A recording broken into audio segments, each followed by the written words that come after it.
Part 63. Fortunate Young Gentleman. Author, Rong Xiao Rong. Chapter 622. Remember in 1 second, read wonderful novels for free without pop-ups. Tang Yao Yao is called Tang Yajing because there is a Yao in her name. Su Mei is a demon in her bones, so demonic that people can't extricate themselves. The reason why Tang Ning's steps are so weak these times is mostly because of her. She would be laughed at for being promiscuous in broad daylight, but fortunately there was no one else in the inner courtyard, and Lao Zheng's daughter didn't know anything yet, so she was naturally ignored by Tang Ning. After more than half an hour, Tang Ning came out of the room and walked out of the yard, and saw Lao Zheng still squatting in the corner sharpening his knife. Lao Zheng usually keeps his knife with him, and what he likes most is sharpening his knife. His knife only chops meat, not kills people. Any knife stained with human blood will be thrown away by him no matter how long it stays with him. While sharpening the knife, Lao Zheng looked up at him with a very unfriendly look. Tang Ning took a defensive posture and asked, "What do you want to do?" Old Zheng glanced at him unhappily and said, "Tell your apprentice to stay away from Nanan in the future." Old Zheng's worry was completely unnecessary. Although Zhao Yuan was a little precocious, the sisters of the Wang family and the Zhang family that he liked were all about his age. Nanan was 7 or 8 years younger than him, so he would not have such thoughts. Tang Ning was too lazy to talk to the impure-minded old Zheng, and walked away. When he walked to the door, he suddenly heard a voice of great joy. "Brother!" Then, he was shocked and took several steps back before he stabilized his body. After a while, Tang Ning looked at the girl who was hugging her tightly in his arms, touched her hair, and smiled. "Have you practiced well these days?" Xiao Xiao nodded vigorously. Tang Ning held her hand and walked into the house, saying, "I brought you some goodies from Jiangnan this time. See if you like them." The old beggar stood in the yard, watching everything with dissatisfaction. Old Zheng glanced at him and asked, "Why, the apprentice you brought up with great effort is so close to others, you feel bad, right?" The old beggar looked at him in surprise and said, "When did you talk so much nonsense?" Old Zheng put down the knife and said, "Be careful, the girl with natural charm has fallen into his clutches. If this continues, your precious apprentice will not be able to escape." The old beggar raised his eyebrows. "He dares." Old Zheng curled his lips and said, "He dares to even make a sister." "What's a sister?" "I think your apprentice is also a beauty. Wait until she grows up in 2 years. "Shut up," the old beggar looked at him and said, "According to this, your daughter will also grow up." Old Zheng seemed to have thought of something, holding the knife, and was furious. "He dares." Zhao Yuan walked in with a book in his hand, and just saw old Zheng holding a knife and looking at him. He couldn't help but shudder, his whole body was cold, and he turned around and ran out again. The old beggar walked into the yard, looked in the direction of the inner courtyard, and sighed leisurely. Even if he treated his disciple well, it was too late. The person who appeared when she was in the most difficult and helpless time was someone who could not be compared to him no matter how well he was treated by others. He was irreplaceable. Xiao Xiao came back and happened to meet Fang Xinyu. The two of them had been close friends for a long time. They had not seen each other for many days and were hiding in the room talking about private things between girls. Tang Ning had seen Zhao Yuan just now, but he was gone again. I don't know which girl he went to play house with. His body shape and personality had changed, but this point had not changed. A figure walked into the room. Tang Ning looked up and immediately felt guilty. Zhao Man closed the door, walked forward, and looked at him with resentment. During the time when Tang Ning was away, she usually had to go to the palace to accompany the Queen Mother half of the time. In order not to make people suspicious, she did not go back to the princess mansion every day. Tang Ning held her in his arms and asked awkwardly, "Who bullied our Xiao Man?" "You." Zhao Man looked at him indignantly and said, Originally I should have been ranked third, but now. She counted on her fingers and said, now I'm ranked sixth. Tang Ning hugged her waist and comforted her, you are the youngest, so being a younger sister is not a disadvantage. But Zhao Man twisted her body in dissatisfaction and said, but I also want to be a sister. Tang Ning hugged her and continued to comfort her, look, if I become a younger sister, all of them will pamper you, give in to you, what's wrong with being a younger sister? Don't you want to be pampered? Then I don't want to be the youngest either. Zhao Man pouted and said, next time, don't let others cut in line. If Tang Ning told her now that there would be no next time, Zhao Man might not be able to get through this hurdle, so he looked at her and said solemnly, if there is a next time, you will definitely be in the front. It is very easy to coax Zhao Man, even easier than coaxing Xiru. The royal family has broken her heart. All her thoughts are on this other family. Although she will get a little mad because of her sisters, it will only last for a while. She leaned her head on Tang Ning's chest and said aggrievedly, I also want to be like them. Tang Ning hugged her tighter and said softly, wait a little longer, wait another 2 years, and I will take you away. Capital, Tang family. Before, there was only one Tang family in the capital. The Tang family had Tang Hui, the Minister of Rights, Tang Jing, the Secretary of the Central Secretariat, Tang Qi, the Secretary of the East, and concubine Tang Huifei in the palace. In the past, when people mentioned the Tang family in the capital, they would only think of this Tang family. But now it is different. When people mention the Tang family, they need to distinguish whether it is the Tang family of the Minister of Rights, or the Tang family of the Left Guard and the Right General, and the Minister of Personnel. In the past year, the people in the capital have frequently talked about it and talked about it with relish, and it has changed from the former to the latter.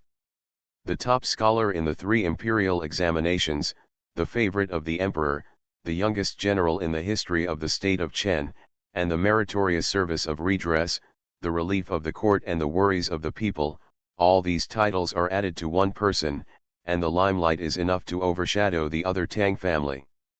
Ironically, these 2 Tang families should have been one Tang family. 20 years ago, the Tang family lost an abandoned baby, and 20 years later, the Tang family also lost the biggest help that allowed Prince Duan to sit firmly in the position of the Eastern Palace. Now one Tang family is in its heyday, while the other is declining. The law of nature is retribution. Since Tang Ning returned to Beijing, the events of the past have once again become a topic of conversation among the people. Tang family. For several months, the Tang family has been very calm from inside to outside. Whether it was the matter of clearing the court led by Feng Xiang at that time, or the turmoil in Jiangnan, the Su family, the head of the 4 major families, was severely punished and reduced to a bottom-tier family. The Tang family and Prince Duan lost their money bags from then on. The performance of the Tang family was particularly calm. In fact, since Tang Ning returned to Beijing, the atmosphere in the Tang mansion has become quiet. The servants in the mansion did not dare to laugh or talk except to do their work. Their faces were solemn and they were in a hurry. The Tang mansion was full of a sense of twilight. Only in a certain courtyard, the wall was filled with green plants, revealing a little vitality. In the courtyard, a lady held Tang Jing's hand and asked anxiously, what happened to the Su family? Tang Jing patted her hand gently to comfort her and said, don't worry, the Su family was only fined. After the branches are separated, life will be harder in the future, but we can still live. The Su family used to be the most prominent family in Jiangnan. Within a few months, the huge family fell apart and became the last. The woman recalled some past events and said sadly, how could this happen? Tang Jing looked outside the courtyard and saw a dead scene. He sighed and said, I'm worried that the Tang family will not be far from this. Warm Ti. Fortunate Young Gentleman. Author, Rong Xiao Rong. Chapter 623. Chapter 620 of the main text volume of Ruyi Little Man, Are You Afraid? The woman looked at Tang Jing and sighed, Does that child hate the Tang family so much? Tang Jing shook his head and asked, How can you not hate someone who killed you? The woman looked at him and said, Why don't you persuade the eldest brother and the second brother to admit their mistake to the child? If this continues, it will only end in a lose-lose situation, which is not good for anyone. Brother will not agree. Tang Jing shook his head and said, The Tang family has no way to retreat, and they have no way to retreat. He looked at the gloomy sky and said, What is supposed to come will always come. This is retribution. At the gate of the Tang mansion, an official walked in hurriedly and said, I want to see Mr. Tang. Tang Hui walked slowly into the Tang mansion study, looked at an official from the Yashitai who was waiting inside, and asked, What's the matter? Lord Tang. The official took 2 steps forward and whispered, I have already investigated the matter in Jiangnan. The 4 major families and the wealthy Runzhou family colluded with the Xiao family of Liang to rebel. The crime deserves death. Wanted to punish the 9 tribes, but Tang Ning lightly used the fine to expose the matter. This is his biggest excuse. Tang Hui looked at him and asked, So, what do you want? The official said, Master Tang, this is a good opportunity. Tang Hui asked expressionlessly, You want to pursue this matter, and while attacking Tang Ning, accuse the 4 major families in Runzhou of killing the 9 clan, and then watch the Tang family being implicated by the Su family and queuing up at the Meridian Gate. Was he executed? The official then realized that based on the relationship between the Tang family and the Su family, if the Su family rebelled, the Tang family would also be implicated. He suddenly sweated profusely and said in a trembling voice, my lord, you have misunderstood. It is a dismissal from official position. It's the official's negligence. Tang Hui waved his hand and said, Go down. The official cupped his hands and said anxiously, Yes, I have returned. Tang Qi stood up and asked curiously, why didn't he take this opportunity to severely damage the Tang family? The Su family's rebellion, even if it is not the main culprit, is still a major crime against the 9 clans. No matter how powerful the Tang family is, as long as it is related to the Su family, they will not be immune. This was a rare opportunity for Tang Ning, but he failed to seize this opportunity, which resulted in the death of the Tang family. Instead, he let this opportunity slip away from his hands. A woman's kindness. Tang Hui did not feel happy about this. He said expressionlessly, those who hold high positions are most jealous of women's kindness. No one will give him a second chance. Tang Qi said, now that his holy family is extremely high, it is no longer appropriate to be his enemy. Tang Hui poured a cup of tea and said calmly, no matter how high the saint is, he will reach the top at some point. The higher he climbs now, the faster he will fall and the harder he will fall. While the 2 were talking, they didn't notice a figure sitting in the shadow of the trees hidden outside the window, listening to their conversation with a complicated expression. Tang Ning was a little surprised. During his time away from Beijing, even when Prime Minister Feng took the lead and joined forces with Jiangnan officials to impeach him, the Tang family did not participate, and no other troubles were made. During this period, both the Tang family and Prince Duan were quiet and suddenly became Buddhist-like.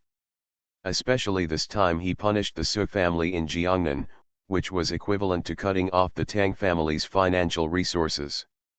The Tang family did not behave at all unusually, which was somewhat unreasonable. If something goes wrong, there must be a monster. Tang Ning will not let down her guard just because the Tang family is Buddhist. Around the Tang family, the beggar clan disciples are watching their every move. Tang Shui came over today. After talking for a while in the back house, he walked to the front yard, sat opposite Tang Ning, and said, Thank you. Tang Ning looked at her and asked doubtfully, Thank you for what? Tang Shuidao, we didn't kill all the Su family.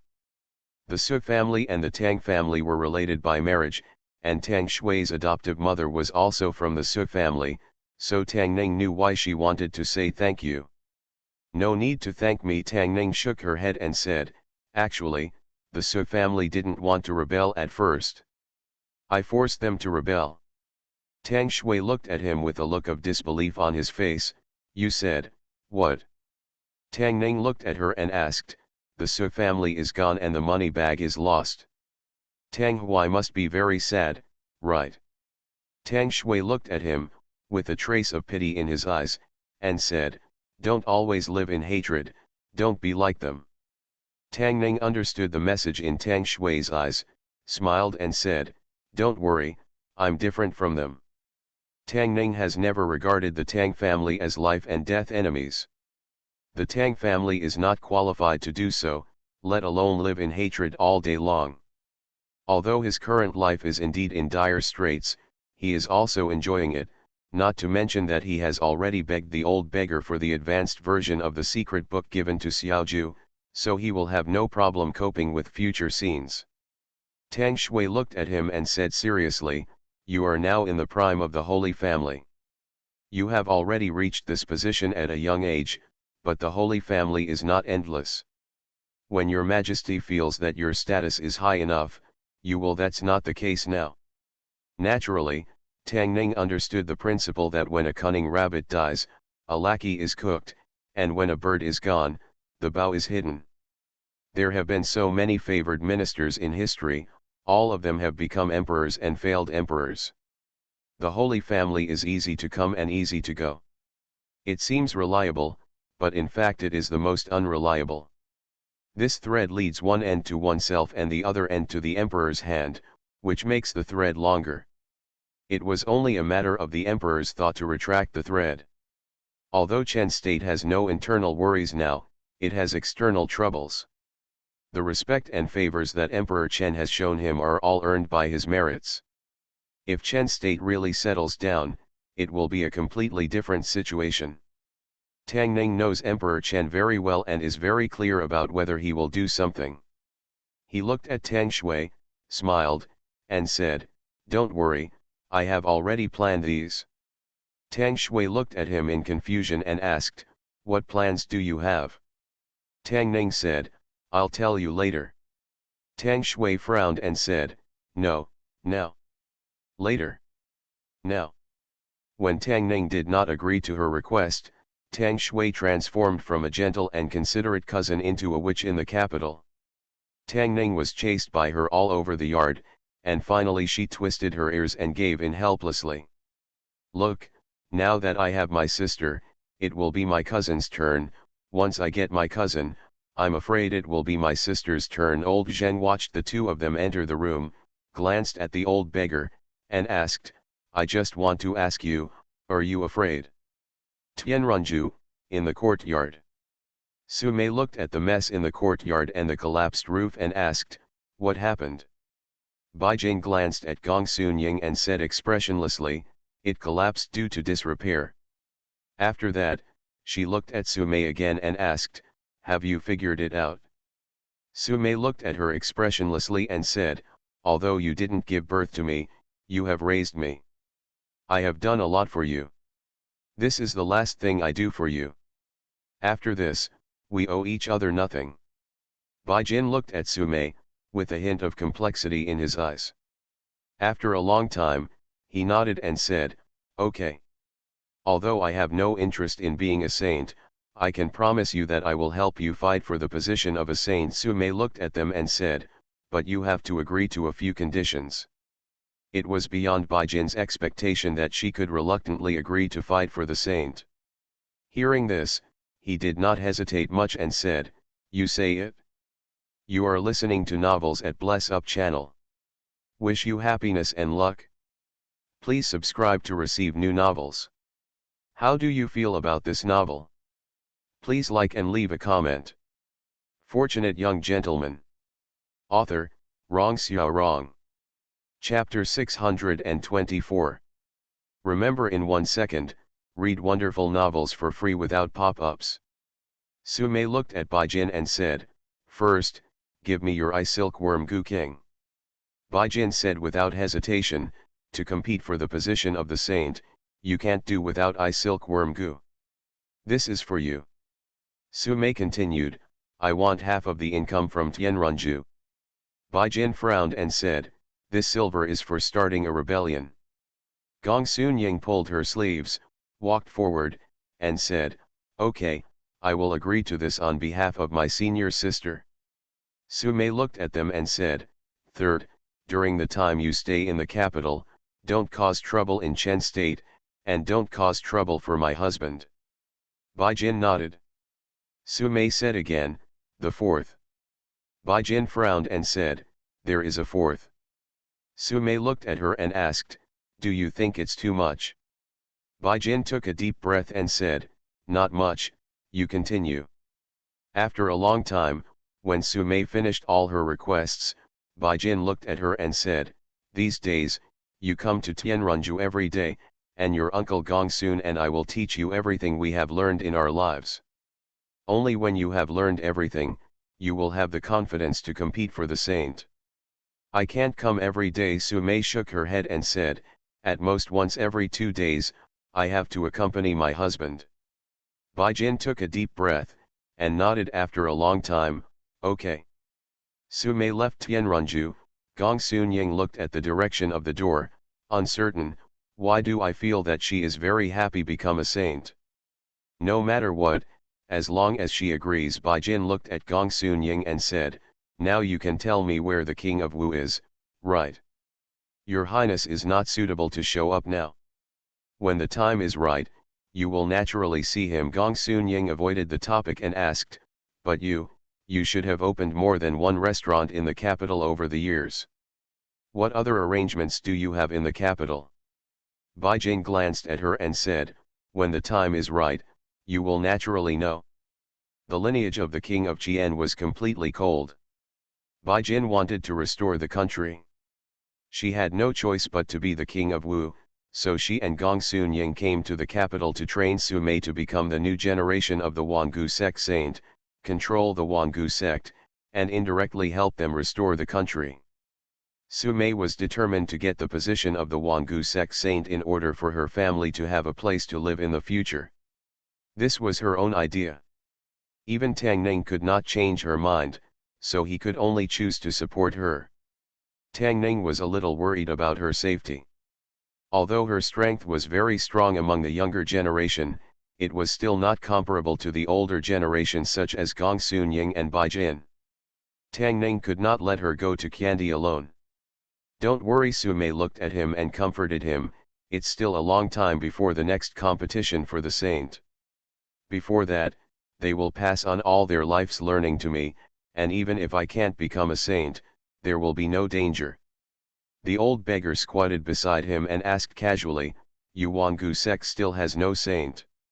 Su Mei looked at him and said, my master said that since the death of the last generation of saint and several elders, the sect has interrupted a period of inheritance, and there has never been a saint since then.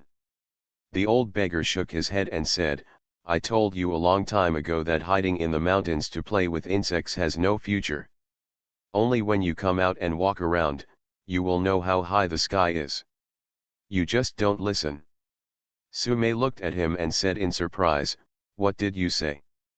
The old beggar waved his hand, said nothing more, and got up and left. Tang Ning always felt that the old beggar had something to do with the Wangu section. He said that he had traveled to many places when he was young and knew a little bit about Gu. It seemed that he had to find an opportunity to get some good things from him. During the time Tang Ning was away from Beijing, the wind direction in Beijing had changed a lot. Before he left, there were fights every day in the court, and there were often quarrels in the court. Prince Duan and Prince Kong were fighting fiercely, but during this period, the two of them were quieter than each other, and their presence in the court was extremely low. The reason for this situation is that the overall environment has changed, and who should be the East Palace is no longer the focus of the officials. The strength of the grassland and the western regions, and the threat they pose to the northwest of Chen State, are the most serious and acute problems currently facing Chen State. No matter how stupid Prince Duan and Prince Kong are, they will not still intrigue and show off their cleverness in the face of major issues. Speaking of the northwest, although Jiangnan has calmed down and the pressure in the northwest has dropped sharply, it is only temporary. The alliance between Chen and Chu was only valid for 2 short years. In 2 years, the Wanyan tribe rose from the adverse situation and continued to grow with an unstoppable momentum. At the same time, Xiaoan in the western regions also broke into everyone's sight, making no secret of her tiger and wolf heart. Chen's state could not wait until they began to cause chaos in the northwest before making deployments. Since there would be a war sooner or later, it would be better to seize the initiative first. On the grassland, Emperor Chen sent a letter to Chu a few days ago, wanting to turn the passive into the active, and the 2 countries joined forces to take the initiative to fight against the Sushan tribes. On the western regions, the court had also made deployments, mainly to unite the small countries in the western regions, contain the expansion trend of Xiaoan, and then wait for an opportunity to move and nip the chaos in the bud. Now that Emperor Chen has silver, he has exempted the taxes in the 2 northwest roads and vigorously recruited soldiers in the northwest. These measures all show that he wants to fight the grassland and the western regions to the end. This is also an opportunity for the sons of generals in the capital, especially those who have already declined. Their family has declined, and if they want to restore their family's glory, they can only accumulate enough military exploits. Lu Jun, Mu Yu, and Huang Yulong had already greeted Tang Ning and wanted to go to Shazhu, the front line bordering the western region. The west is much safer than the north. After all, the enemies on the grassland are more adept at fighting, and the conflict with Chengguo is also deeper. As long as they endure the experience in the west, make some achievements, and continue the glory of the family for 1 generation, the problem does not matter. Not big. Tang Ning understood their thoughts and had already informed the Ministry of War that they would be transferred out soon. However, when Xiaoju, who had just been promoted, stood opposite him and told him with a very serious expression that he was going to kill the barbarians on the grassland, Tang Ning was still shocked. Although Xiaoju had told him more than once that a real man should fight on the battlefield and make achievements, but those achievements were all made with his own life. He looked at Xiaoju and said in shock, "You are crazy.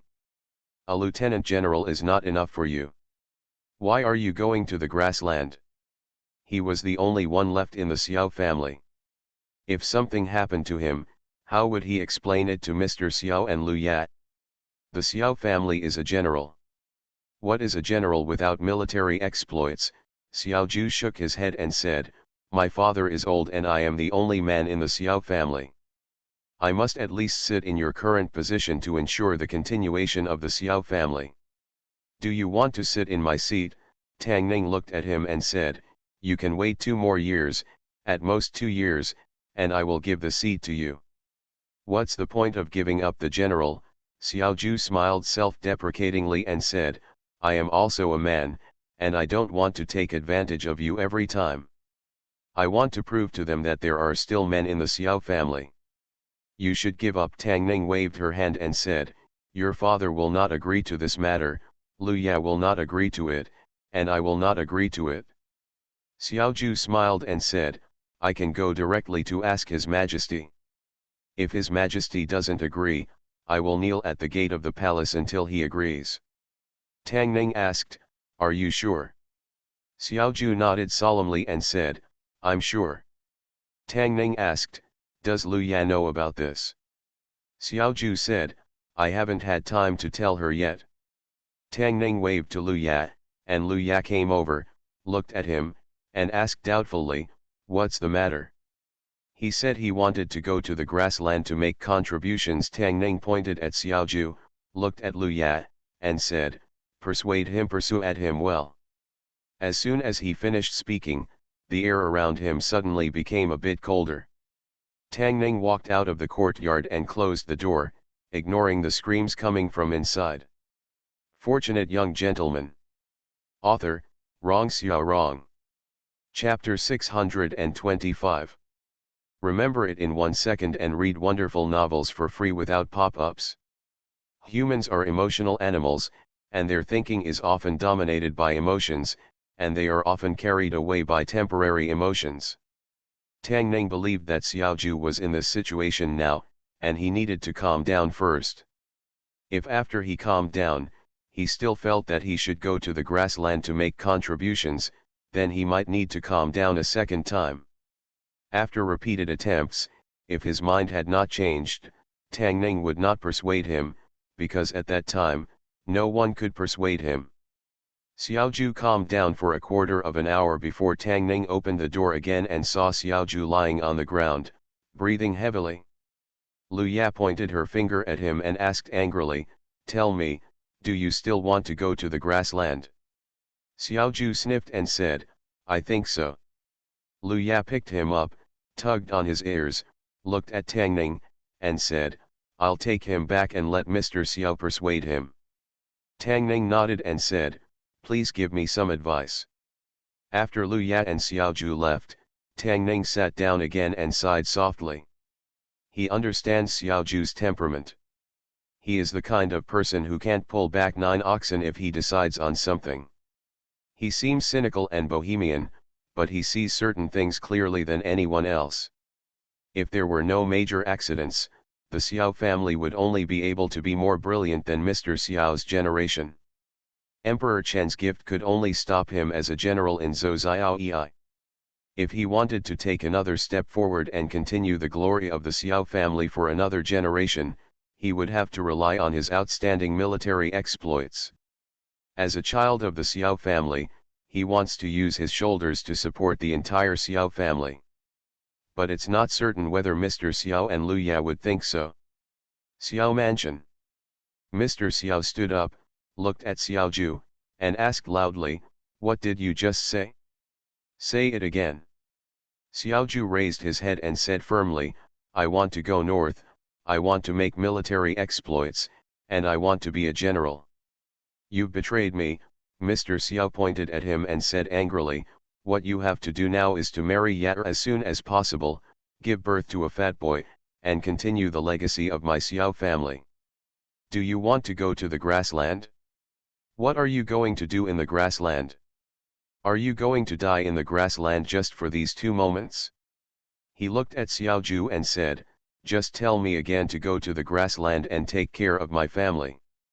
Xiaoju raised his head and said word by word, "I want to go to the grassland." "Asshole." Mr. Xiao slapped his hand on the table and said angrily, "Please help me. The general's family education is strict, and each family has its own family law. The Xiao family's family law is to hang him up and whip him with a whip." Mr. Xiao did it himself, and whipped Xiaoju's back mercilessly with the long whip in his hand, but he gritted his teeth. "Shun," without saying a word. After dozens of whips, Mr. Xiao seemed to be tired of the whipping. He threw down the whip, waved his hand and said, "Take him down, I don't want to see him." Xiaoju was helped down by 2 servants. Lu Ya looked at Mr. Xiao and said, "Don't worry, Mr. Xiao, I will persuade him." Mr. Xiao waved his hands and said, "Go ahead, go ahead. I won't get involved in your young people's affairs." Lu Ya turned around and left quickly. Mr. Xiao walked to the table and sat down slowly. The anger on his face was no longer there, showing a trace of relief. He murmured, "You brat, you have grown up." Xiao Mansion, in Xiaoju's room.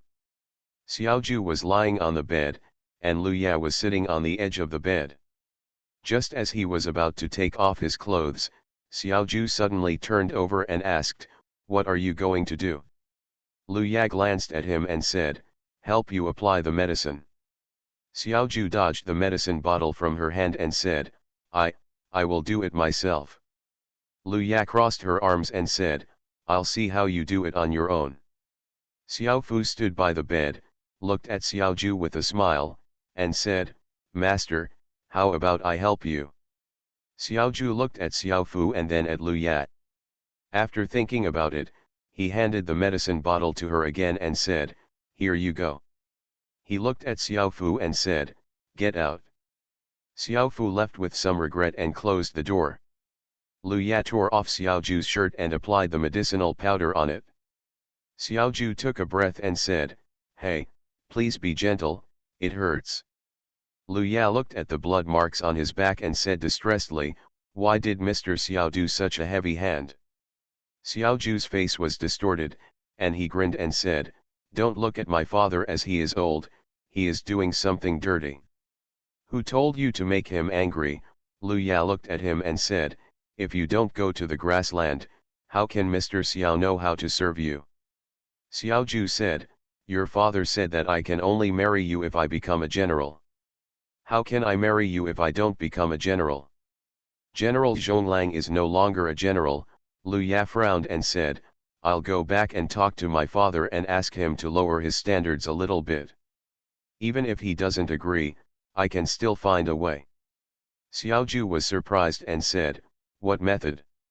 Lu Ya glanced at him and said, "Don't worry about it." Xiao Ju shook his head and said, "Even if your father agrees, I will go. The Xiao family cannot lose at my hands, and I can't afford to lose this person." Lu Ya looked at him, thought for a moment, and said, "I'll go with you." "You're a girl, why are you going to the grassland?" Xiao Ju sat up from the bed, looked at the sky, and said, "It's getting late. You should go back quickly. It will be curfew again soon."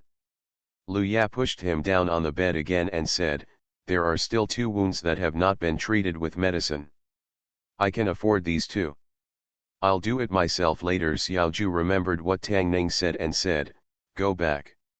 It's inappropriate for a man and a woman to live together in the same room.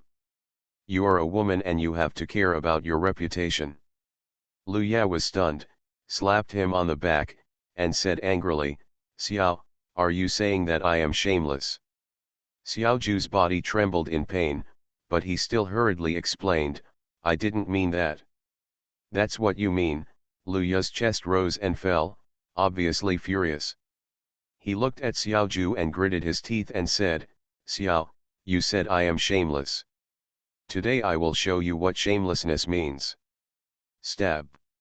He grabbed Xiao Ju's pants, pulled hard, and tore his pants into pieces. Xiao Ju was shocked.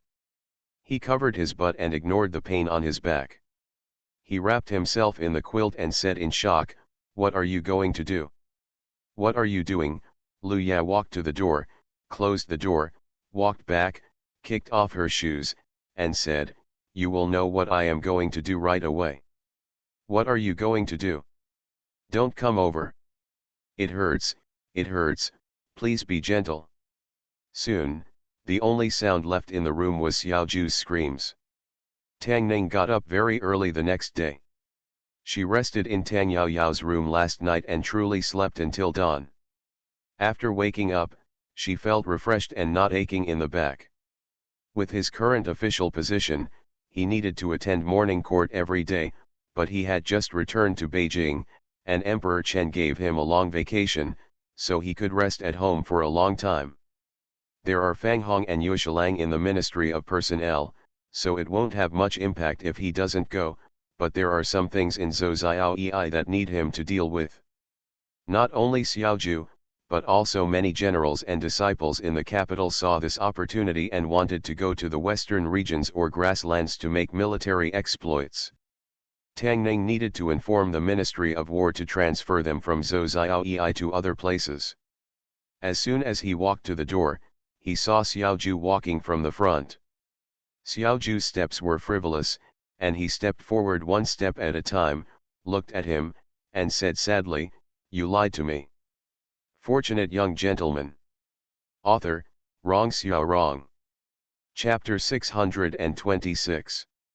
The Young Master of Ruyi. Chapter 623, forced to take Xiao Ju's face was gloomy and his steps were weak.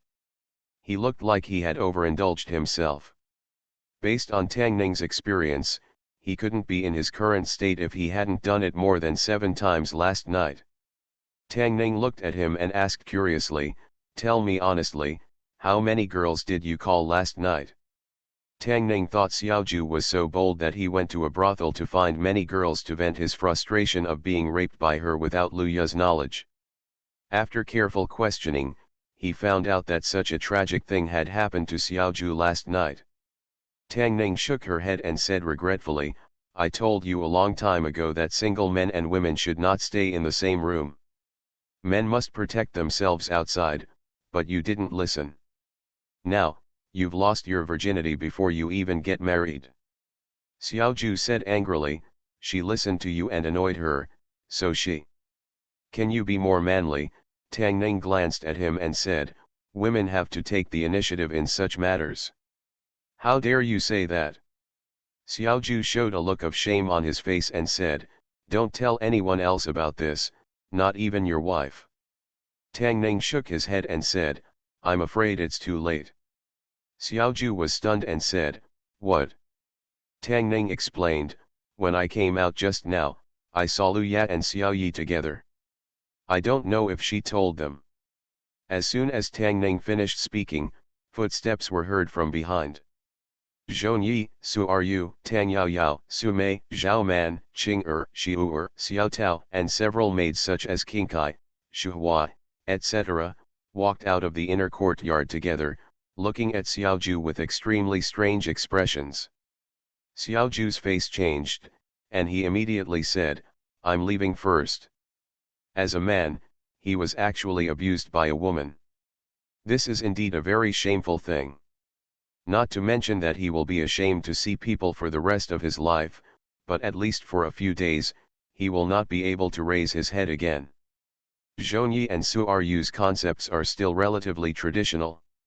Zhongyi looked at Lu Ya and said, Sister Lu, you are too bold. How can a woman? Lu Ya waved her hand and said, he is not like your husband. He is just a piece of wood.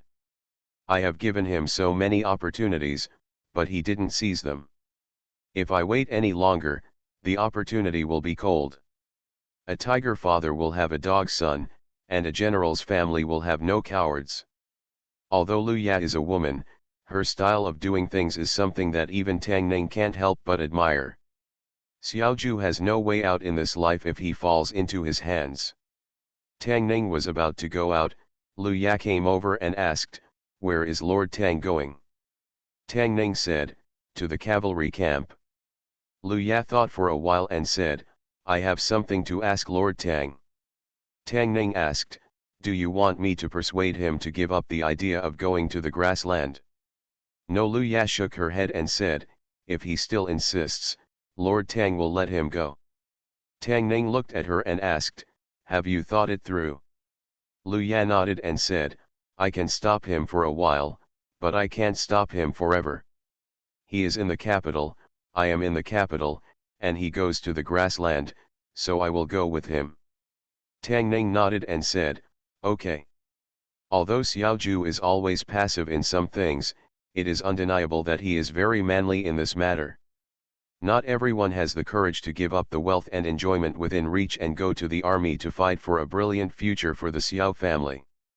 Tang Ning went to the cavalry battalion and then to the Ministry of War to arrange things for Lu Jun and the others. The Ministry of War could not make the decision on the transfer of the Zhonglanjiang, and he had to ask Emperor Chen for instructions. When Tang Ning came to the palace and was taken to the imperial study by an eunuch, he saw Xiaoju kneeling at the door of the imperial study. He walked past him, patted his shoulder, and walked into the imperial study. Emperor Chen was reviewing memorials. When he saw him come in, he put down his pen and said, are you here for Xiaoju's matter too? Tang Ning bowed and said, Zhonglanjiang Xiao asked to be transferred to the border army. I can't make this decision, so I came to ask your majesty for instructions. Emperor Chen asked, I heard that other generals in the Zhouziaoi also asked to be transferred. Tang Ning nodded and said, the Northwest generals are in chaos. They don't want to enjoy stability in the imperial army.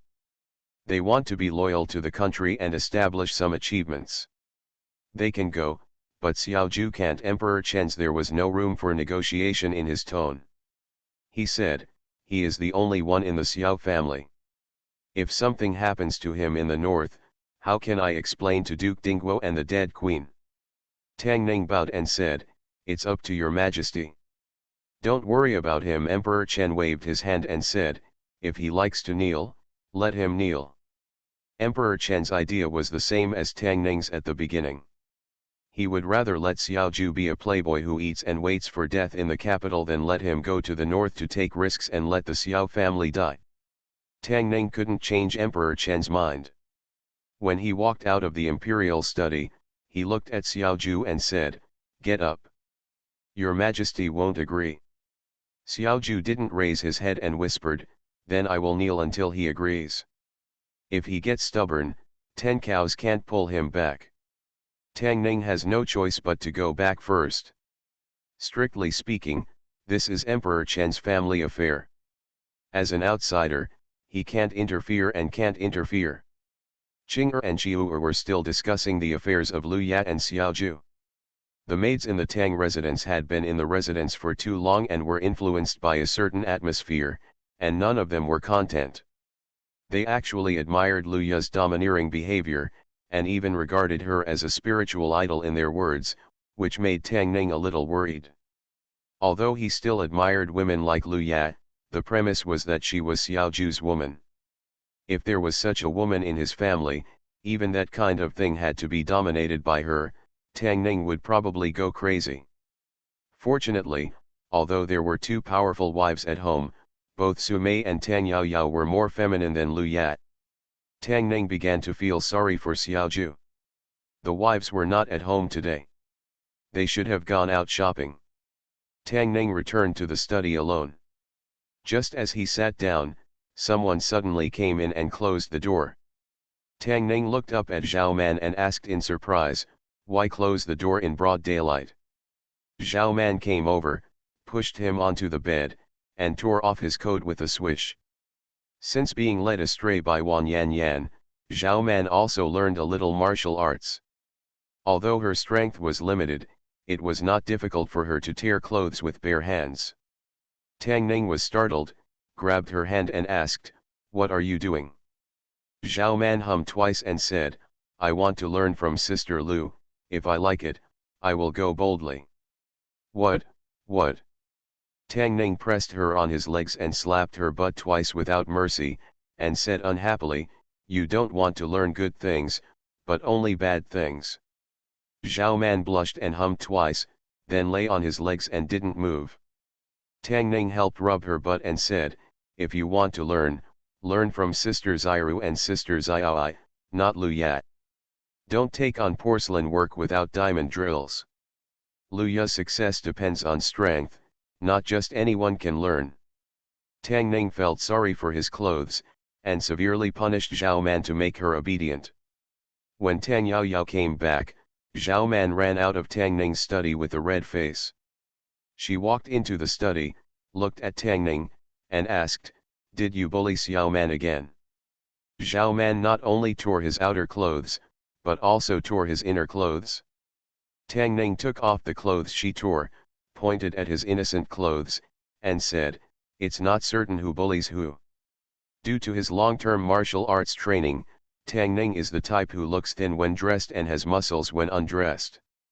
His muscles are not exaggerated, but the lines are clear and quite beautiful. Tang Yaoyao looked at his naked upper body and her face blushed. Tang Ning looked up inadvertently and found that Tang Yejing was staring at him. He immediately became alert and blurted out, "What do you want to do?" Lu Ya set a bad example for everyone. Zhao Man was fine. If it was Tang Yejing who had bad intentions towards him, he would definitely not be able to resist. You are listening to Novels at Bless Up channel. Wish you happiness and luck. Please subscribe to receive new novels. How do you feel about this novel? Please like and leave a comment. Fortunate Young Gentleman. Author, Rong Xiaorong. Chapter 627.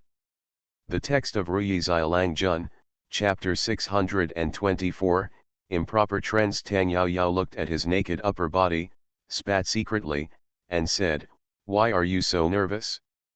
"I'm not Lu Ya." Tang Ning glanced at her and said, "Why are you still looking?" Tang Yao Yao crossed her arms, took 2 steps forward, and said, "I want to see what's wrong with you. Can't I see my husband?" Tang Ning couldn't afford to offend the normal Tang Yejing, let alone the gangster Tang Yejing. Tang Ning could only protect her chest with her hands and retreat to the bed step by step.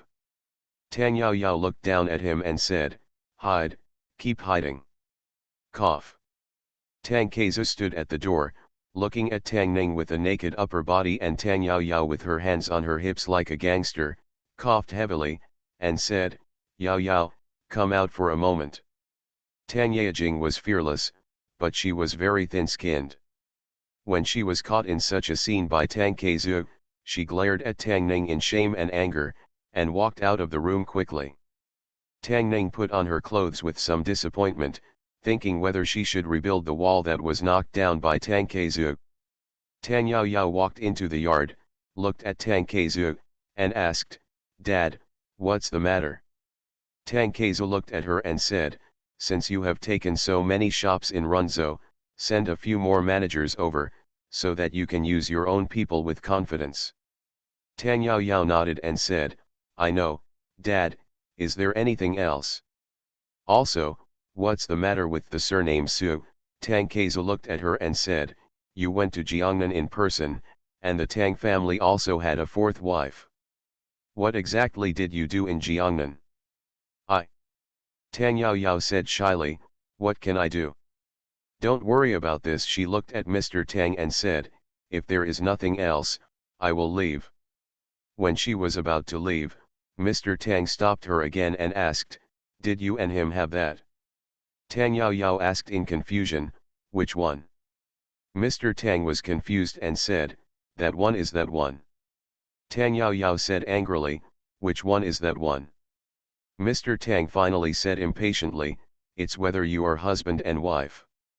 Tang Yao Yao blushed and ran away quickly after saying no. Mr. Tang breathed a sigh of relief and showed a look of relief on his face, but then he felt something was wrong and his face showed anger again.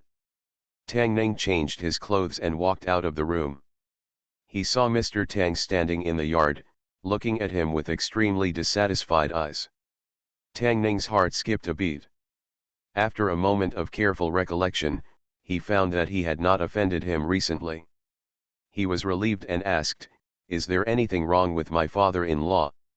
Tang Keizu snorted coldly and asked, "Do you have any complaints about Yao Yao?" "No."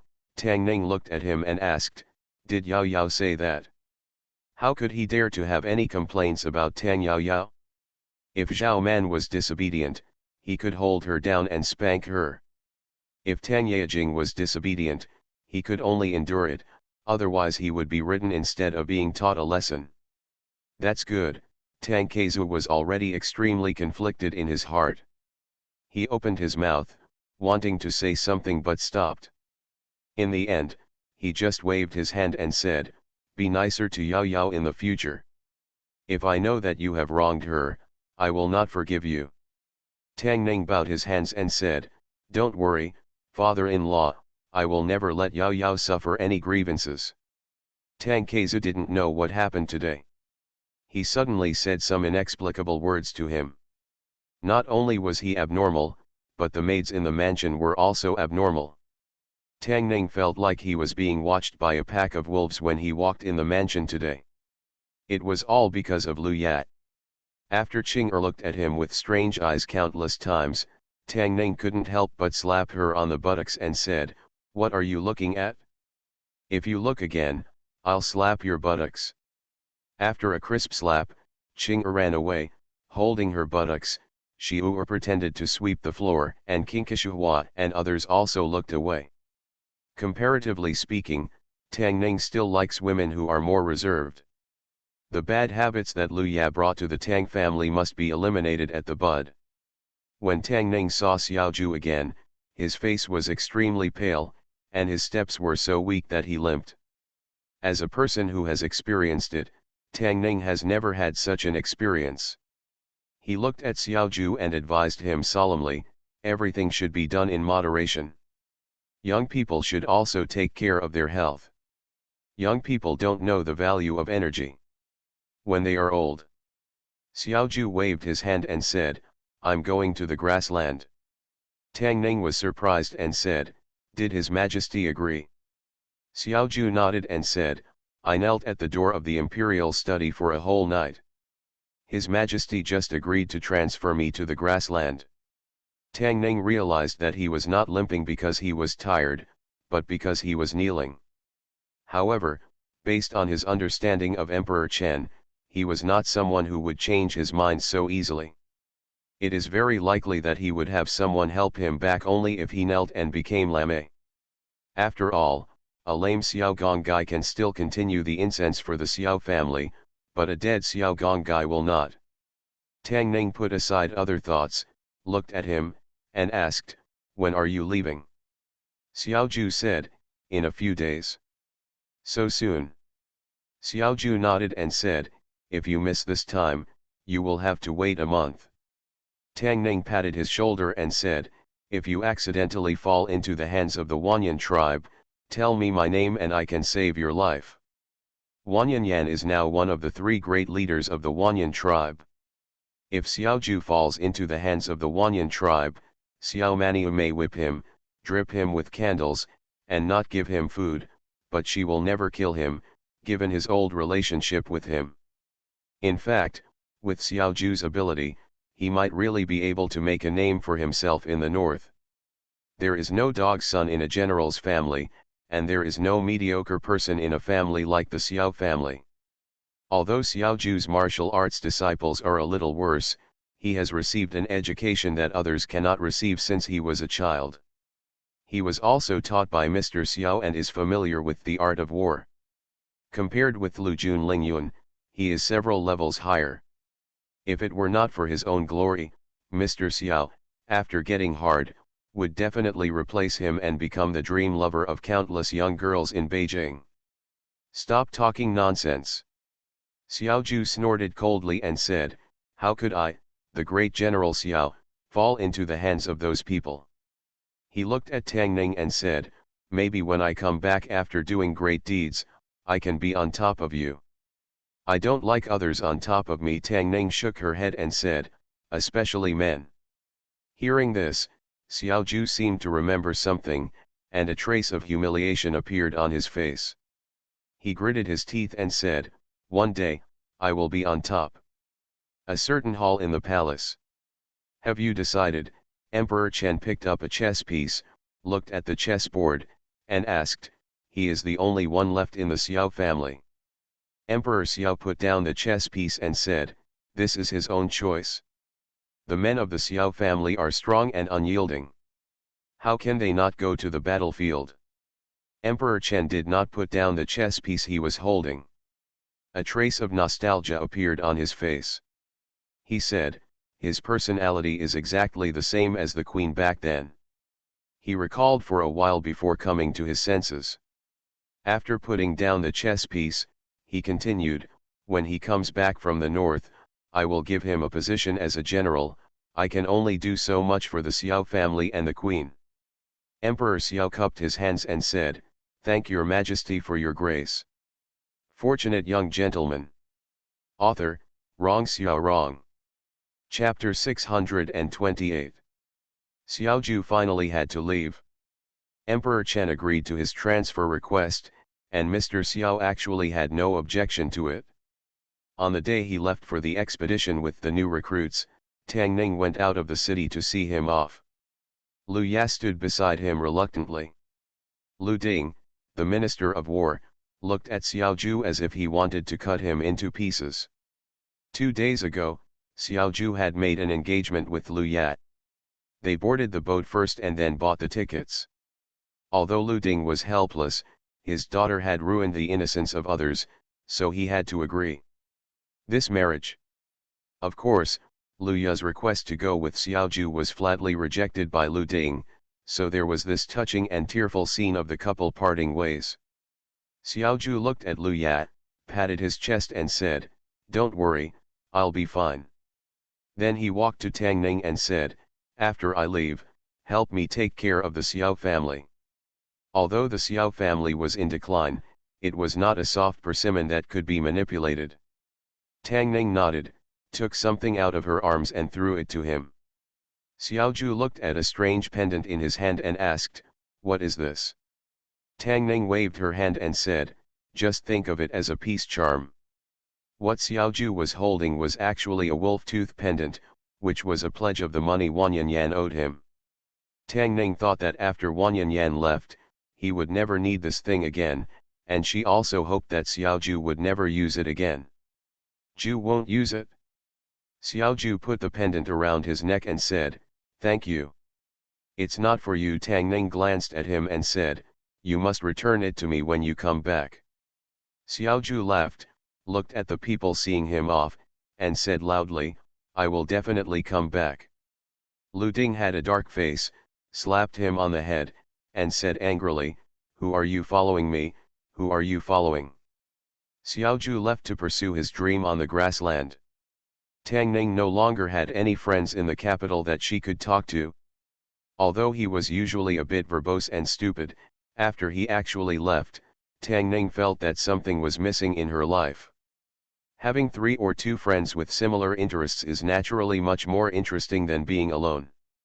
In fact, besides Xiaoju, he originally had other friends. Tang Yaoyao used to be his friend. Li Tianlan used to be his friend. Zhao Man used to be his friend. Su Mei used to be his friend. But that was all before. Tang Ning sighed. Facts have proved that people of the opposite sex cannot be friends.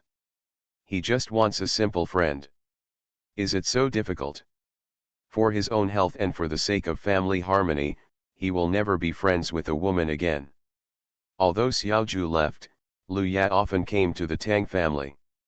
She and Xiao Ru Xiaoi had already been getting along with each other for a long time, which made Tang Ning worried about whether they would be influenced by Lu Ya. After observing for a while, she found that the girls showed no signs of changing towards her, so she felt relieved. In addition to Lu Ya, Princess Anyang was also very familiar with them.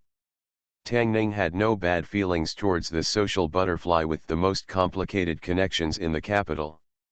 Of course, the main reason is that when Zhao Man married away from Chu, her protective attitude towards Zhao Man made Tang Ning's impression of her increase a lot. Tang Ning didn't want Xiaoi and the others to learn from Lu Ya, and she also didn't want them to learn from Princess Anyang. Because she has a cheerful personality and makes many friends, regardless of gender. It's okay to have such a friend, but it's not a respectable thing to have such a wife. Princess Anyang came here with Lu Ya today. Before she left, she handed over an invitation and said, "Tomorrow night, Anyang will hold a banquet at Tianrunja to entertain talented people from the capital. If Mr. Tang has nothing to do, you might as well come over as a favor. Everyone wants to meet you, the top 3 scholar."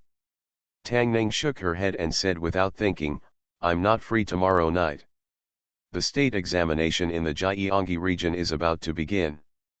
As usual, Princess Anyang will invite these prestigious talents to have a gathering to expand their network." Tang Ning received a similar invitation back then.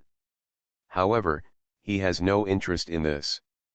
Instead of practicing kung fu with Su Mei during this wonderful time in the evening, he would attend some boring banquet. He is not so free. Princess Anyang never thought that he would refuse, and she didn't even make up a reason, but she still smiled and said, "Master Tang, please think about it. The students in the capital all respect you, and Master Tang will just treat it as supporting a friend." Tang Ning asked in surprise, "Friend?" Princess Anyang looked at him and asked, "Aren't we friends?" Learning from the past, Tang Ning has already overturned 4 times in the same place and will not do it a 5th time. He looked at Princess Anyang and said apologetically, "I'm sorry, Princess, Tang never makes friends with the opposite sex." "You," Princess Anyang was startled, with a scowl on her pretty face, and said angrily, "Forget it if you don't go." After saying that, she angrily tossed her sleeves and left. Tang Ning felt that he had done the right thing this time. There were many women in the capital coveting him and he could not give them any chance. Not long after, Zhongyi came over and asked doubtfully, "The princess seems to be angry, what did my husband say to her?" "She asked me to go to the banquet, but she got angry when I didn't go." Tang Ning shook her head and said, "This woman is too small-minded." Zhongyi was confused, the princess doesn't seem to be such a stingy person. Is that really the case? Tang Ning thought for a while and said, "She also said that we are friends and asked me to give her this face. I said that I am a family man and I don't want to be friends with other women. Is this wrong?" Zhongyi looked at him in surprise and asked, "Is this really what my husband said?" Tang Ning rolled her eyes and said, "Can I still lie to you?" Without any warning, several ladies at home suddenly became nice to him. When Tang Ning was reading in the study, Zhongyi squeezed his shoulders, Su Mei beat his legs, and Tang Yaoyao cooked the soup that Su Ryu had cooked with her own hands. Feed it into his mouth. This made Tang Ning extremely unaccustomed and even a little scared. If something went wrong, there must be a monster. Normally, they would not be so obedient. Especially when the four of them are obedient together. As if thinking of something terrible, Tang Ning swallowed the soup, looked at them, and said, "I'm going to the Ministry of Industry tomorrow. I need to make some preparations in advance. I'll read in the study tonight. You guys go to bed early and don't have to wait." In the princess's palace. Princess Anyang lost her usual calmness and gentleness. She looked at Tang Shui and said angrily, "He actually doesn't consider me a friend. It's a shame I told him about Xiao Man." Tang Shui looked at her and consoled her, "Everyone in the capital is your friend. It doesn't matter if you have one more or one less." "No, I can't swallow this breath." Princess Anyang picked up the teacup, drank it all in one gulp, and said with lingering anger, "Since I was a child, I, Anyang, have never suffered such injustice." Tang Shui poured her another glass of water and said, "Calm down, calm down." Princess Anyang drank another glass of water before suppressing the anger in her heart.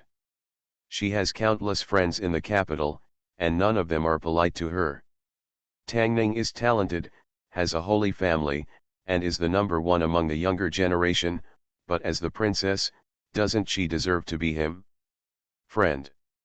In the past, he was just one of her many ordinary friends, but now, in her heart, Tang Ning began to draw a clear line between herself and others.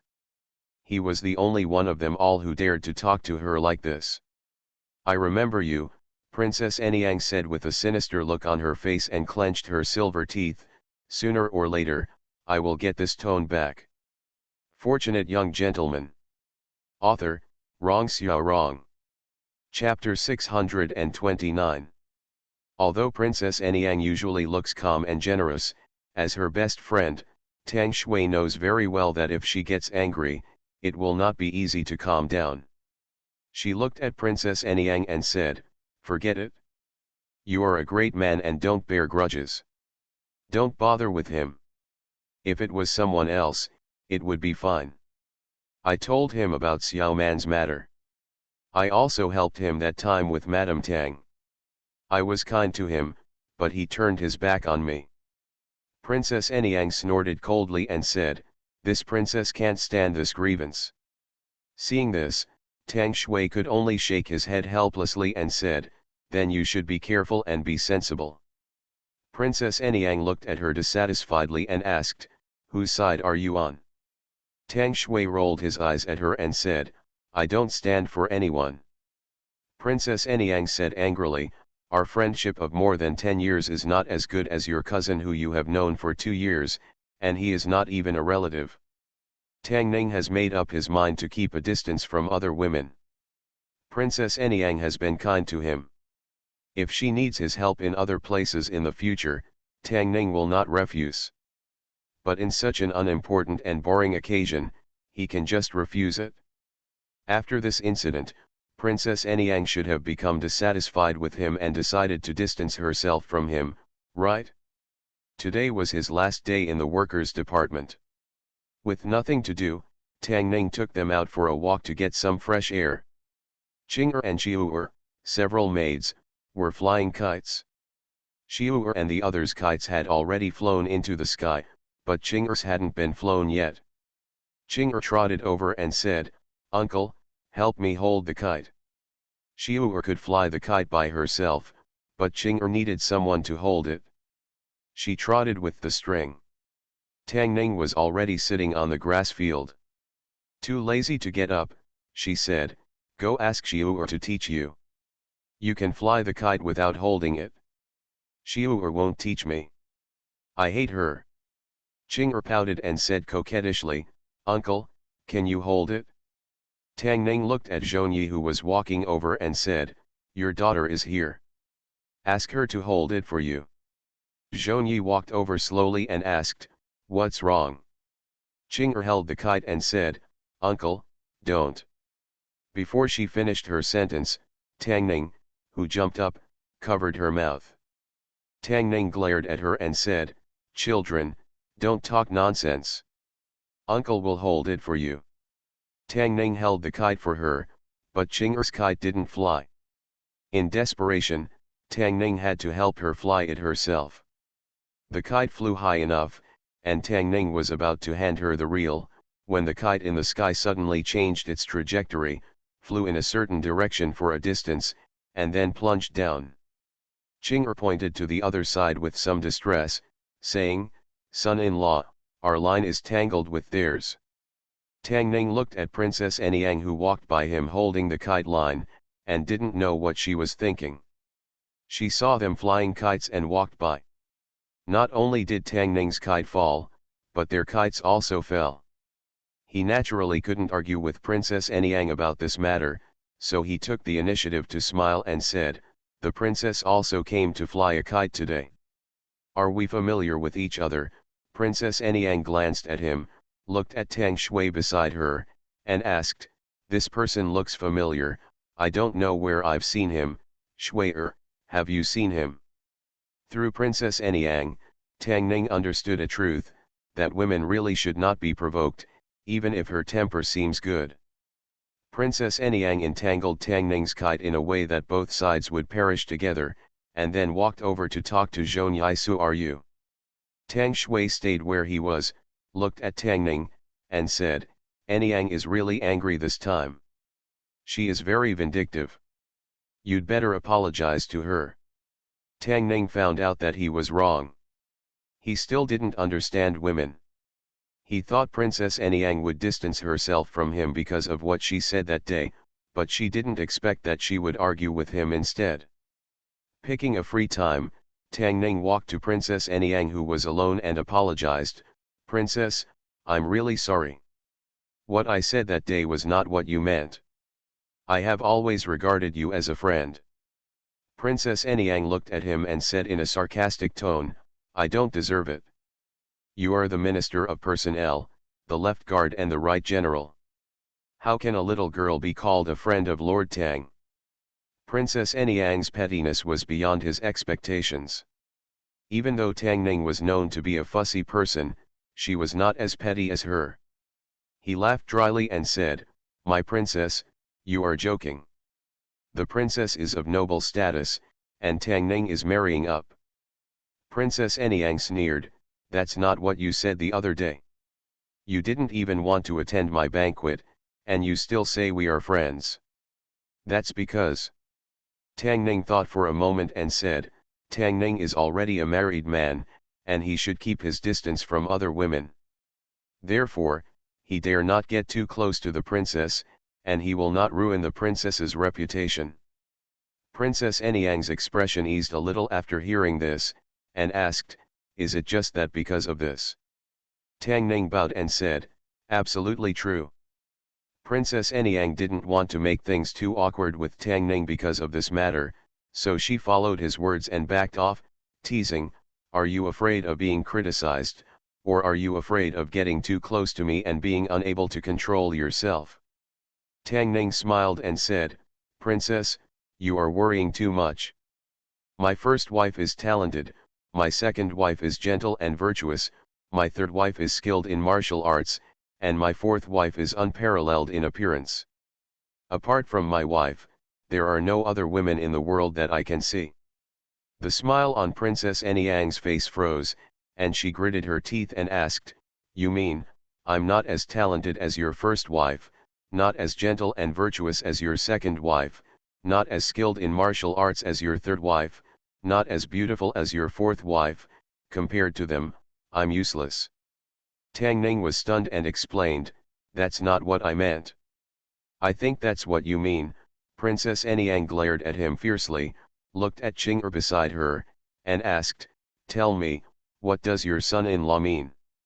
Qing'er looked at her and whispered, "But the princess is not as talented as the young lady, not as gentle as Sister Xiru, not as powerful as Sister Yao Yao, and not as beautiful as Su Mei. My sister is beautiful. Dash dash." Princess Anyang glanced at Qing'er and left without saying a word. Qing'er looked at her back and then looked at Tang Ning and asked, "Son-in-law, should I not say that?"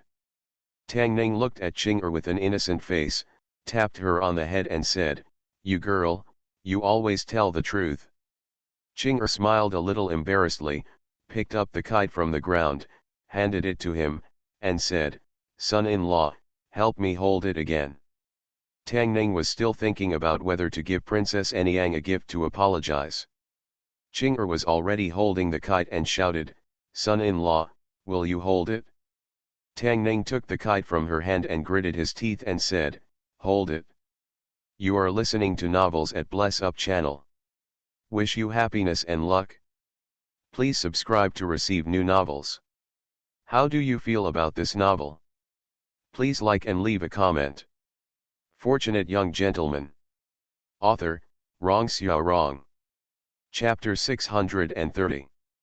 Remember in 1 second, read wonderful novels for free without pop-ups. Qing'er grew up in the Zhong mansion since she was a child. Every day, she faced Zhongyi and the maids and servants of the Zhong mansion.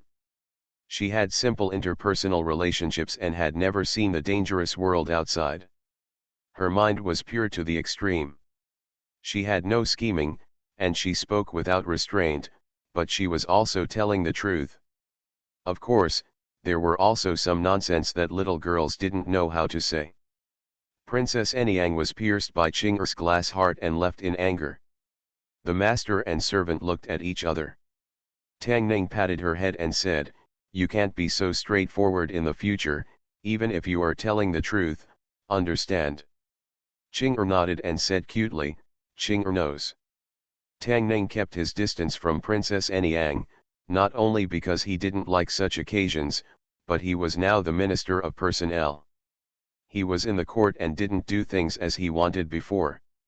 Students in the capital area will occupy a large part of the court in the future. As the Minister of Personnel, it is naturally inappropriate to meet them before the imperial examination. After all, his position as the Vice Minister of Personnel is different from the previous Deputy Vice Minister. He is the second in command of the Ministry of Personnel who truly holds real power, and he should be more concerned about some malicious rumors than before. Tang Ning has already completed 5 of the 6 ministries of personnel, revenue, rights, military affairs, criminal law, and works. He only needs to complete the last Ministry of Works to complete his mission. The Ministry of Works has the lowest voice among the 6 ministries. In the court, the status of the Minister of Works is even lower than that of a Vice Minister of the Ministry of Personnel and the Ministry of Revenue. Although the Ministry of Works has a low voice and does a thankless job, there is one thing that the other 5 ministries cannot compare to. That is, the Ministry of Works has plenty of money. The construction of palaces, the maintenance of city walls, the excavation of canals, the construction of roads, and the development of various mineral deposits are all under the management of the Ministry of Works. Which of these projects does not require money? Although the Ministry of Revenue is in charge of the national treasury, it only has the right to dispatch but not the right to use. The Ministry of Works is different. These funds are allocated and implemented by the Ministry of Works. It is naturally easy for officials of the Ministry of Works to make some moves in it. Your humble servant welcomes you. When Tang Ning arrived at the Ministry of Works, the officials of the Ministry of Works stood at the gate of the government office and warmly welcomed his arrival. The Ministry of Works has 4 departments under its jurisdiction, namely the Ministry of Works, the Ministry of Tunshan, the Ministry of Resources, and the Ministry of Water Resources. Above them, there is a vice minister and a minister who are in charge of all matters. This is Tang Ning's first visit to the Ministry of Works today, but he did not see the minister and the vice minister of the Ministry of Works. He looked at the doctor of the Ministry of Works and asked, "Where are the 2 adults, the minister and the vice minister?" The doctor of the Ministry of Works glanced at him and muttered in his heart, "Why are the minister and the vice minister not in the Ministry of Works today? Does this Lord Tang really have no idea? He has come all the way from the 6 ministries, with a mountain of corpses and a sea of blood behind him, but his official position has been rising. When he was still the head of the department, he could defeat the vice minister. When he was promoted to vice minister, even Prime Minister Feng packed up his bedding and returned to his hometown. Every time he went to a department, that department would be in turmoil, without exception. If the minister and the vice minister had a little bit of brains, they would know that they should avoid his edge during this period." He looked at Tang Ning and said with a smile, "The minister went to the north a few days ago to supervise the construction of the post road. It will take several months for him to come back. The minister is ill and is recuperating at home. They are not in the government office today. So, he is the only one in power in the Ministry of Works." What makes Tang Ning happy is that the minister and the Minister of Works are not in the government office for a reason. It is not because they are hiding from him. Those people are not clean under their butts. Instead of looking for the reasons from themselves, they blame him. It is simply wrong. The court does not need such people with wrong values and wrong butts. The absence of the Minister of Works means that Tang Ning can occupy a duty room by himself in the next few months, which should be quieter.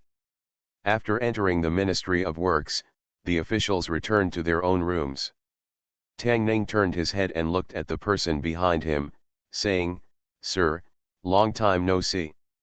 Zhang Hao, the doctor of the Ministry of Water, looked at him with a complicated expression, and said, "This subordinate greets Sir Tang."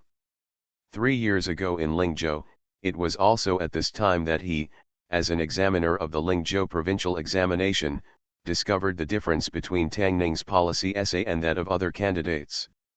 He went against all odds and distinguished his test paper from that of other candidates, thus avoiding his test paper being judged as a failed paper.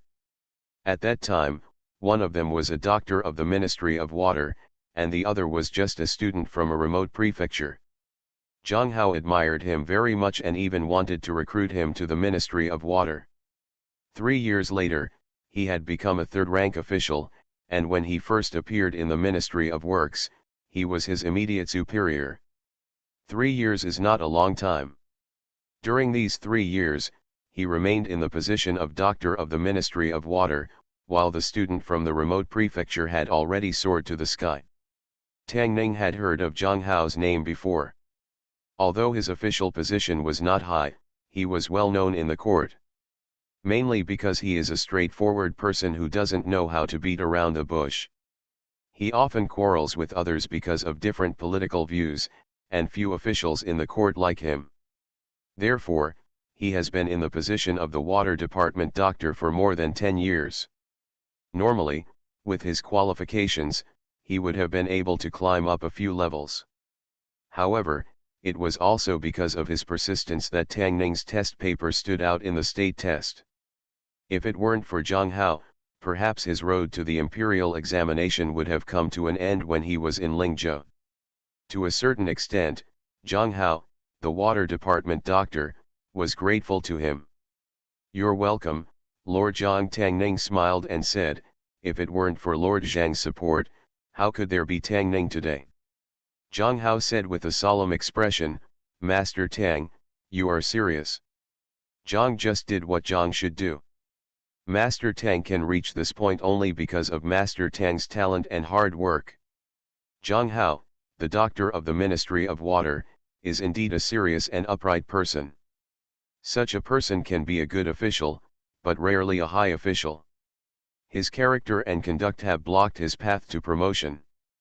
There are many people like Zhang Hao in the officialdom, but most of them succumb to reality in the end. Tang Ning is the Minister of Civil Affairs and the acting Minister of the Ministry of Industry. Although he cannot change the rules of officialdom on a large scale, he can still uphold justice on a small scale. Ministry of Industry, another value room. The four ministers gathered together and chatted quietly. The focus of discussion was naturally the new minister. The Tunshan secretary said, when Mr. Kui heard that Mr. Tang was coming, he took away the errand that was supposed to be Mr. Zhang's and went to the northwest overnight. He was a little too decisive. The doctor from the Ministry of Industry said, it's understandable that Kui Shilang is afraid of Master Tang. How come even Wu Shangshu said he was ill at home? Is Master Wu also afraid? Who is not afraid of the broom star? The doctor of the U department shook his head and said, even Prime Minister Feng is in his hands. No matter how high the official position of Wu Shangshu is it bigger than Prime Minister Feng? Zhang Hao looked at them and said, we'd better not talk about you adults behind your back. This is not what a gentleman does. The Tunshan doctor looked at him, shook his head, and said, we are not like Mr. Zhang. We have been kind to Mr. Tang. He can't defeat anyone but you, so naturally we have to be more careful.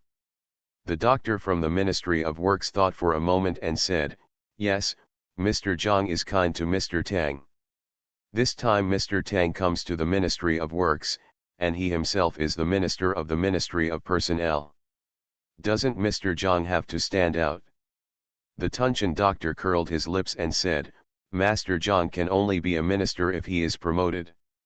Kui Shilang has already gone to the northwest. You mean that Master Tang can take down Kui Shilang, who is far away in the northwest, if he is in the official department, help Zhang Langzhong up? That's not necessarily the case. The doctor from the Ministry of Industry looked at him and said, don't forget, he was far away in the south of the Yangtze River a few days ago, and he pulled Feng Xiang off his horse. What does it mean to be a mere minister of the Ministry of Industry? The Tunshan doctor thought for a while and whispered, he can't be so cruel.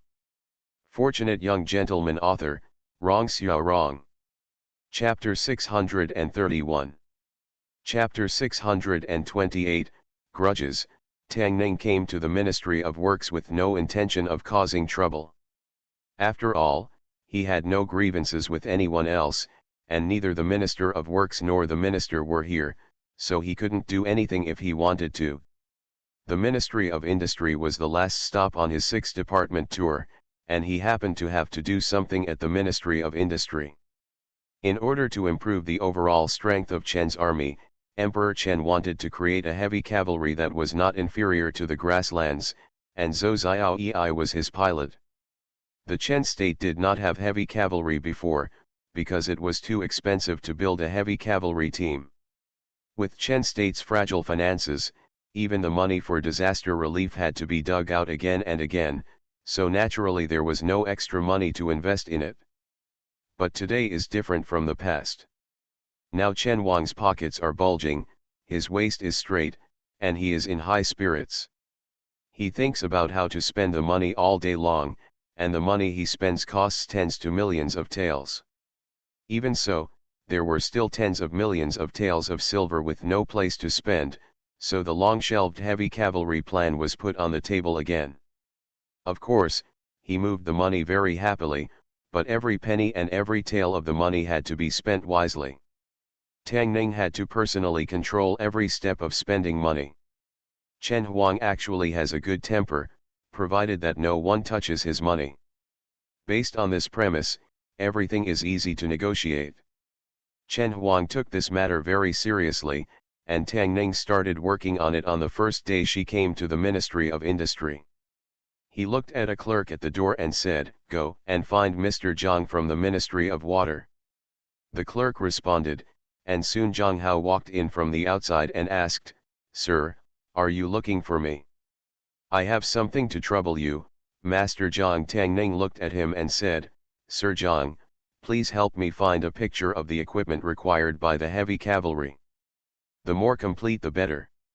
Although Zhang Hao was a little confused as to why he, a doctor from the Ministry of Water, was asked to handle the affairs of the doctor from the Ministry of Works, he had no complaints and nodded and said, I'll go find him right away.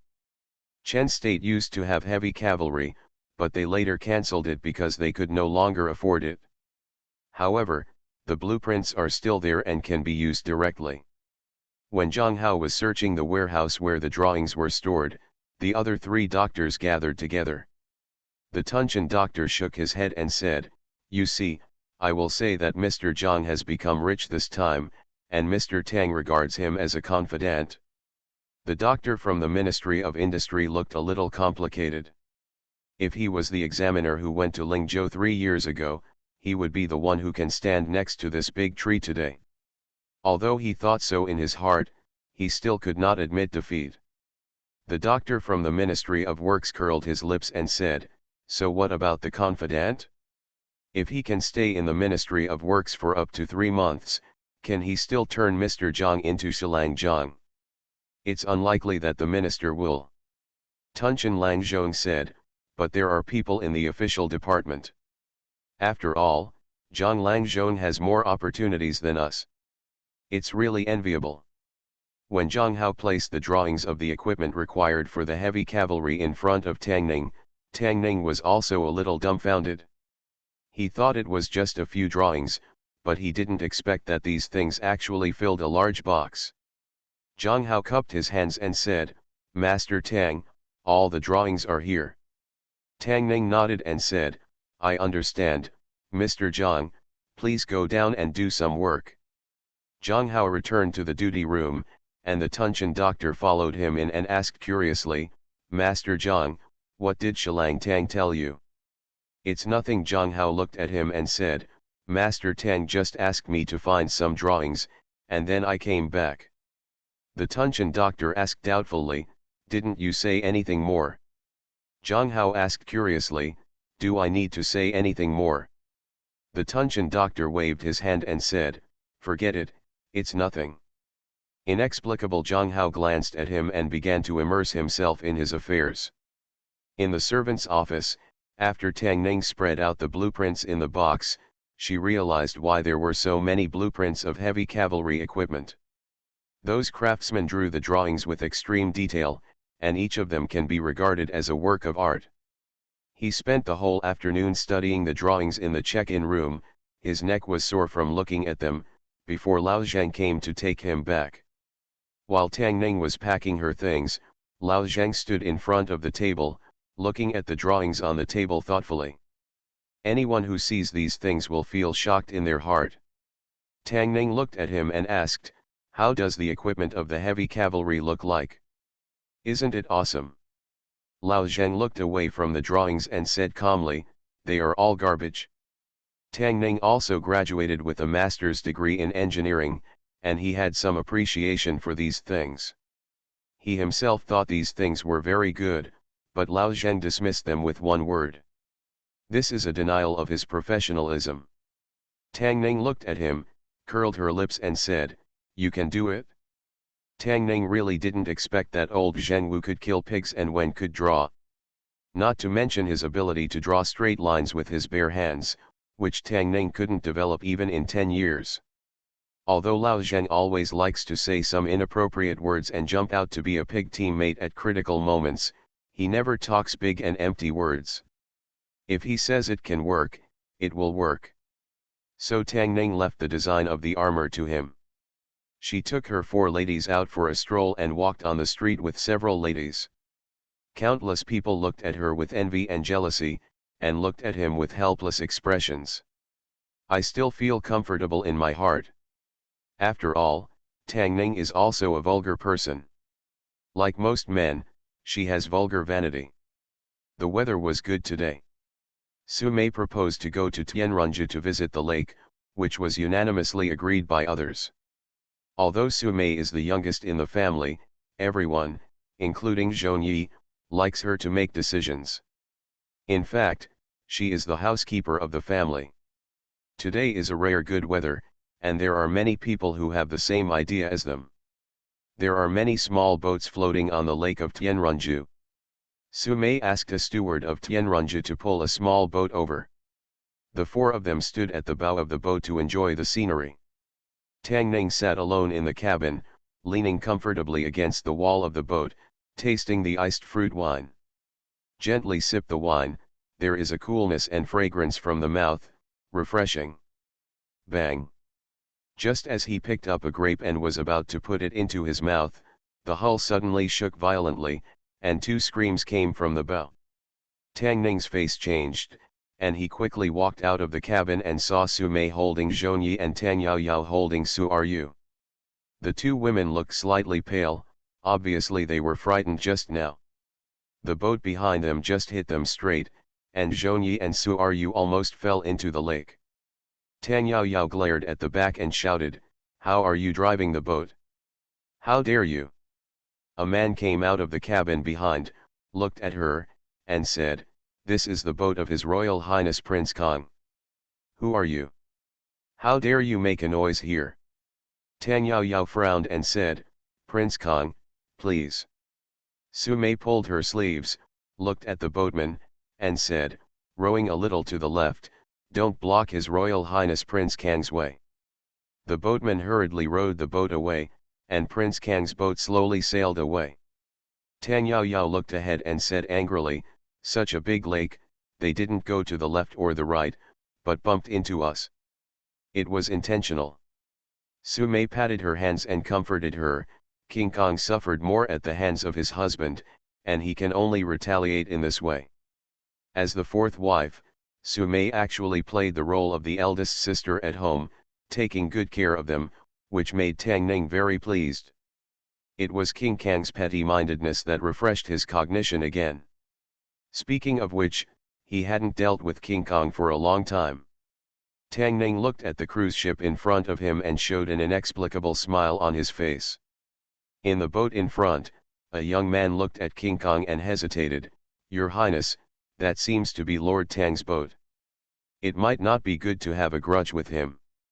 King Kong once had a very good memory with Tang Ning, but it was precisely because of the good memories that King Kong became more angry with him after the two fell out. But what made him feel aggrieved was that although he was a prince, he could not compete with Tang Ning, who was at the peak of his career. He could only take this approach to vent his frustration. He snorted coldly and said, "I just rammed his boat. What can he do to me?"